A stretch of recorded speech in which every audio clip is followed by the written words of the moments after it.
Assalamualaikum warahmatullahi wabarakatuh. Alhamdulillahilladzi arsala rasulahu bil huda wa dinil haqq yudhhirahu 'alad dini kullih wa kafa billahi syahida. Allahumma shalli ala sayyidina Muhammad wa ala alihi wassabi wassalim tasliman mazida. Di dalam sebuah hadis yang diriwayatkan oleh Abdullah ibn Umar radhiyallahu anhu maqal qala Nabi sallallahu alaihi wasallam al-muhajiru man hajara manahallahu anhu. Muttafaqun alaih, riwayat Imam Al-Bukhari dan Imam Muslim. Kata Rasulullah SAW, orang yang berhijrah itu adalah orang yang berpindah atau meninggalkan dari segala sesuatu yang dilarang oleh Allah Subhanahu wa taala. Gitu. Jadi sebetulnya ta'rif atau tafsir orang yang berhijrah itu sederhana. Dulu memang di zaman Nabi, hijrah itu diartikan perpindahan tempat. Apa yang disebut hijrah makani itu ya. Hijrah tempat.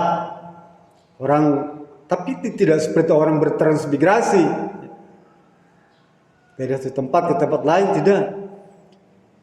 Tetapi zaman sekarang ini memang nggak sulit Pak untuk berhijrah secara tempat itu. Apalagi dalam wilayah negara misalnya. Dia dibatasi oleh hukum internasional yang tidak bisa bebas gerak langkah kita untuk hijrah itu. Oleh karena itu yang memungkinkan adalah hijrah maknawi itu. Hijrah dari sisi makna. Kenapa begitu? Orang Islam ini Pak, diajarkan oleh Rasulullah SAW pada setiap waktu untuk selalu melakukan upaya hijrah, perbaikan, islah. Sebentar lagi matahari 1443 segera menyingsing dan fajar 1444 segera terbit. Ada pergantian tahun dan kita diajarkan agar tidak boleh membiarkan perubahan waktu itu berlalu begitu saja. Dia harus menjadi momen saat untuk melakukan evaluasi, melakukan introspeksi. Apa yang disebut dengan muhasabah. Di dalam surat Al-Hasyr itu Allah tekankan lagi, wal tanzur nafsum ma qaddamat. Coba kamu perhatikan tuh masa-masa lalu kamu tuh ya. Hari-hari sebelum kamu tuh apa yang kamu kerjakan? Tolong cek, evaluasi, perhatikan tuh. Ya. Untuk apa? Untuk persiapan hari esok, lewat besok mendatang. Sekalipun memang perintahnya setiap saat, kita sebagai manusia biasa tidak cukup waktu untuk mengevaluasi setiap detik, setiap menit, setiap jam. Tidak cukup waktu. Oleh karena itu agak panjang lah span-nya tuh, waktunya tuh ya. Boleh setiap minggu sekali, boleh sebulan sekali, boleh setahun sekali tuh ya. Agak leluasa kita mengevaluasinya tuh. Lah Muharram besok ini, tahun baru ini, boleh kita jadikan tuh momen untuk melakukan evaluasi, muhasabah, merenung sejenak. Boleh pada malam hari, boleh pada pagi hari, boleh siang hari, renungkan tuh. Bagaimana perjalanan kita selama setahun yang lalu itu? Kalender Muharram tuh ya. Jangan-jangan kita juga nggak hafal tuh nama-nama bulan kalender Hijriah itu kan. Sekarang ulang ya. Muharram ini tahun baru Islam. Seluruh dunia merayakannya. Menyambut ya, menyambut. Lah kita menyambutnya dengan apa? Dengan muhasabah. Introspeksi. Seberapa banyak perbuatan maksiat tahun lalu itu yang telah kita tinggalkan? Seberapa banyak perbuatan mungkarat tahun lalu itu telah kita tinggalkan? Seberapa banyak perbuatan fasik selama tahun lalu itu telah kita tinggalkan? Seberapa banyak ibadah-ibadah ya yang sia-sia itu telah kita tinggalkan? Untuk apa? Persiapan ya, ke depan. Harus ada rencana program untuk meninggalkan lebih banyak lagi kemaksiatan di tahun ini. Karena kadang-kadang kemaksiatan itu tidak disadari, Pak. Kemungkaran, kejahilian itu tidak kita sadari. Tapi dengan introspeksi muhasabah kita akan tahu, oh ya ternyata itu salah. Salah. Ternyata saya memilih pemimpin kemarin itu keliru. Nah, ke depan nggak boleh lagi. Ya. Jadi seberapa banyak kemaksiatan telah kita tinggalkan dan seberapa banyak kewajiban telah kita kerjakan. Kalau ternyata masih banyak kewajiban yang belum kita kerjakan, tahun ini siap-siap untuk membuat rincian tuh, ya. Ini kewajiban yang belum bisa kerjakan ini. Dan yang namanya kewajiban itu bukan hanya sekedar rukun apa, rukun iman itu saja, ya. Sholat, puasa, zakat, haji, tidak, ada banyak lagi kewajiban, ya. Yang memang harus kita kerjakan sebagai seorang tua, laki-laki, pria, ya. Ada banyak kewajiban tuh. Lah, kewajiban yang tahun lalu itu tertinggal, sekarang siapa? Jalankan, tahun ini saya akan bikin rincian kewajiban yang harus saya kerjakan. Apa di antara kita dianjurkan untuk berhijrah? Ada 4 minimal tuh, Pak. Yang pertama, kata para ulama, berhijrahlah perkara-perkara i'tiqadiyah, akidah. Kalau tahun ini atau tahun lalu itu akidah kita masih bercampur baur dengan perkara-perkara syirik, tinggalkan, jauhkan. Karena dia akan menyebabkan kebinasan kita. Bukan hanya di akhirat yang sudah pasti, di dunia kita akan binasa, Pak. Kalau akidah kita masih bercampur baur dengan tahayyul, khurafat, dan kesyirikan. Tinggalkan itu. Yang lalu biarkan berlalu. Ke depan harus menjadikan akidah kita itu menjadi lebih bersih. Tinggalkan semua itu yang kira-kira tidak berguna dan mengganggu apa pandangan masyarakat terhadap kita. Oh, si bapak ini dia bilang masih campur dengan perkara-perkara tahayyul, khurafat, syirik dan sebagainya. Ya, ada kesan itu, jauhkan itu semua. Ya. Jangan ditempelin terus, karena dia akan menggiring kita pada lembah yang bisa membinasakan kita. Sekarang sudah berapa kali kita meninggalkan perkara kesyirikan itu? Ini tahun hijriah yang keberapa bagi diri kita? Mungkin sudah puluhan kali, seumur 60 misalnya ya. Mungkin sudah 50 kali ada dalam kesadaran tahun baru hijrah itu. Sadar kita. Tapi sudah berapa kali kita berhijrah tuh? Sudah berapa banyak perkara-perkara akidah yang berbau campur baur itu kita tinggalkan. Jangan-jangan gak berubah terus. 50 tahun yang lalu begitu-begitu aja. Padahal tahun sudah berganti itu. Ya.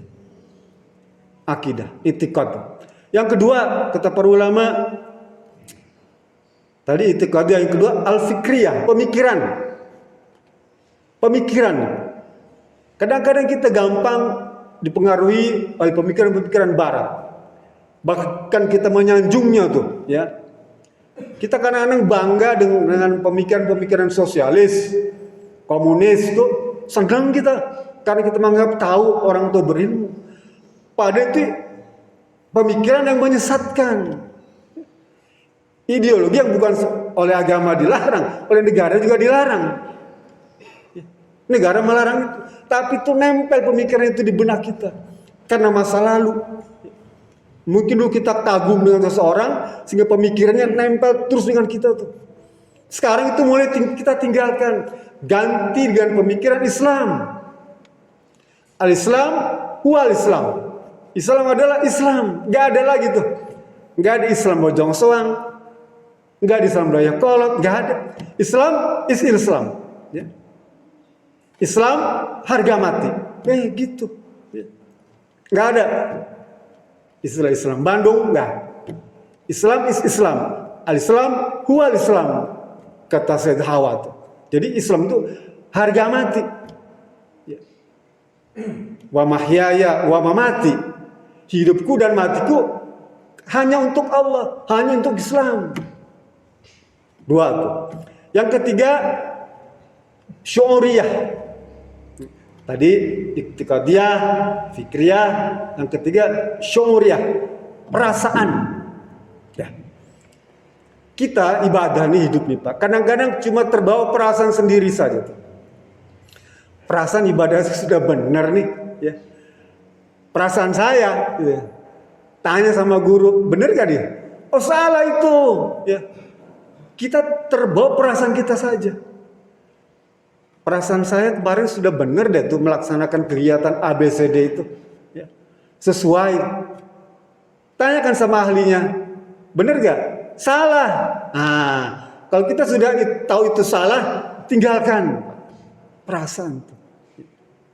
Kadang-kadang kita terbawa emosi, perasaan juga tuh ya. Manusia memang perasa Pak. Tapi kita tidak boleh larut dengan perasaan kita. Merasa perasaan kita itu benar. Jangan. Tanyakan, kan hidup ini bermasyarakat Pak. Ada orang lain, mana bisa kita hidup sendiri, berpikiran sendiri? Nah, tidak bisa Pak. Harus ada orang lain yang memberikan komentar. Kalau dikritik, alhamdulillah. Kritik itu kan obat. Ya.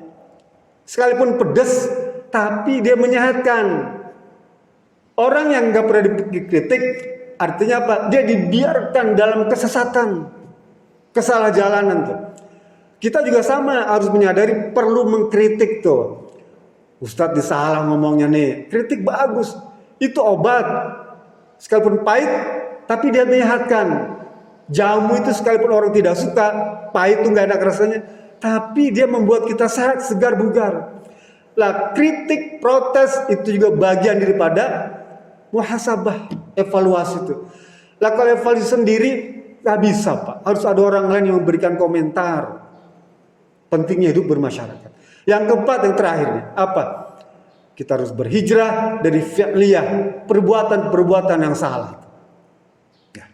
Khususnya ibadah, khususnya akhlak, khususnya muamalah. Ya. Muamalah sajalah. Berapa banyak perbuatan kita dalam muamalah nih Pak.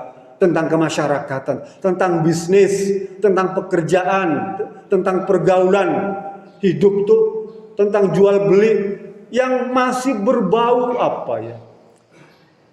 Kalau tidak disebut haram mungkin subhat. Ya. Orang kalau disebut haram nanti marah, kecewa. Ya. Oke lah, subhat lah, abu-abu lah. Yang abu-abu aja harus kita tinggalkan tuh. Ya. Apalagi yang kita sudah ngerti ini haram. Tapi kenapa kita lakukan? Ya. Ini perkara KKN ini haram. Bukan cuma agama, negara juga melarang. Tapi kita kerjakan tuh. Ya. Lah, oke yang sudah-sudah lah. Semoga Allah mengampuni kita. Momen muhasabah, lakukan tobat pada Allah Subhanahu wa taala dan ke depan stop itu atau kurangi frekuensinya tuh. Kalau kemarin KKN-nya 10, tahun ini mungkin separuh, ya. Separuh. Karena khawatir tahun ini merupakan tahun terakhir hidup kita. Ya. Kita sudah kepala 6 lebih, kata udah pensiunan. Gak banyak diharapkan Pak. Berapa banyak harta yang akan kita kumpulkan dengan sisa umur tuh. Ya. Katakan kita aktif 10 tahun dari 60, 70 tahun udah berat Pak. Umur 70, 80 itu udah berat. Berapa banyak harta yang kita kumpulkan selama 10 tahun itu.